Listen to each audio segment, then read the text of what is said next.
Hi guys, કેમ છો? મજામાં?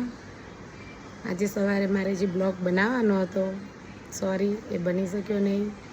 કેમ કે સવારે અમે વહેલા 3 વાગે આણંદ પહોંચ્યા. ત્યાંથી અમે અમારા ગામ પહોંચ્યા. આવીને સીધી હું મારા જોબ ઉપર જતી રહી. જોબથી 4 વાગે આવી અને 4 વાગે આવીને થોડો રેસ્ટ કર્યો, એટલે બ્લોગ બનાવવાનો રહી ગયો.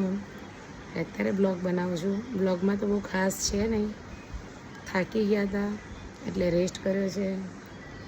મારા બાળકો બી અત્યારે થાકી અને અંદર બેડરૂમમાં જઈને સૂઈ ગયા છે. લોકે ઓકે, હવે આજના બ્લોગમાં તો ખાસ કંઈ છે નહીં. જોબ પરથી આવ્યા, થાકી ગયા, આરામ કરો. બીજી વસ્તુ, આપણું તો એક જ સ્લોગન છે, બેટી બચાવો અને બેટી પઢાવો. HPV vaccine મુકાવો. તમારી દીકરી હોય, બહેન હોય, માતા હોય, એ લોકોને તમે કેન્સર ફ્રી કરો, સર્વાઇકલ કેન્સરથી.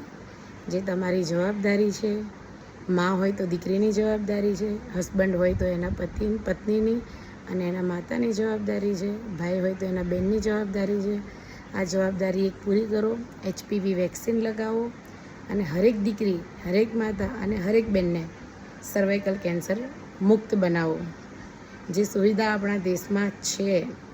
પહેલાં એવું હતું કે જ્યારે HPV વેક્સિન નથી શોધાઈ ત્યારે બહુ બધી લેડીઝ આનાથી મૃત્યુ પામતી હતી અને મૃત્યુનો દર કેન્સરના લીધે વધારે હતો. પણ અત્યારે એવું છે કે આપણે કેન્સર ફ્રી કરી શકીએ. દીકરીને એના દહેજમાં 1 ઘરેણું ઓછું આપજો, પણ કેન્સર ફ્રી કરજો. હું મારી દીકરીને, મારી ભત્રીજીને સર્વને વેક્સિન અપાવી દીધી છે. તમે બી જો આ વેક્સિનથી હજી વંચિત હોય, તમારા ઘરમાં આજુબાજુમાં કોઈ બી લેડીઝ હોય, દીકરી છે, 12 વર્ષ પછીની કોઈ બી દીકરીને તમે વેક્સિન અપાવો તો એને ભવિષ્યમાં આપણે સારું એક જીવન આપી શકીએ છીએ. કારણ કે HPV વેક્સિન છે તે પ્રોટેક્શન છે, પ્રિવેન્શન છે. થઈ ગયા પછી તો એનું કોઈ ઈલાજ નથી. ફક્ત 2000ની વેક્સિન તમારી દીકરીનું જીવન બચાવી શકે છે. ઓકે, આપણે હંમેશા એક જ વસ્તુ રહેશે આપણા બ્લોગની અંદર કે દીકરીને કેવી રીતના સેફ કરવી, દીકરીને કેવી રીતના બચાવી, એનું કેવી રીતના પ્રોટેક્શન કરવું. હરેક જેન્ટ્સને એ જ આપણે શિખામણ આપશું. હું બી મારા બાળકોને એ જ શિખામણ આપું છું કે દીકરીનો હંમેશા રિસ્પેક્ટ કરો, જ્યારે પોતાની બહેન હોય કાં તો પારકી હોય. ઓકે, બોલો બીજું કાલે સવારથી બ્લોગ ચાલુ કરીશું. અત્યારે તો આજના દિવસમાં બસ આટલું જ છે.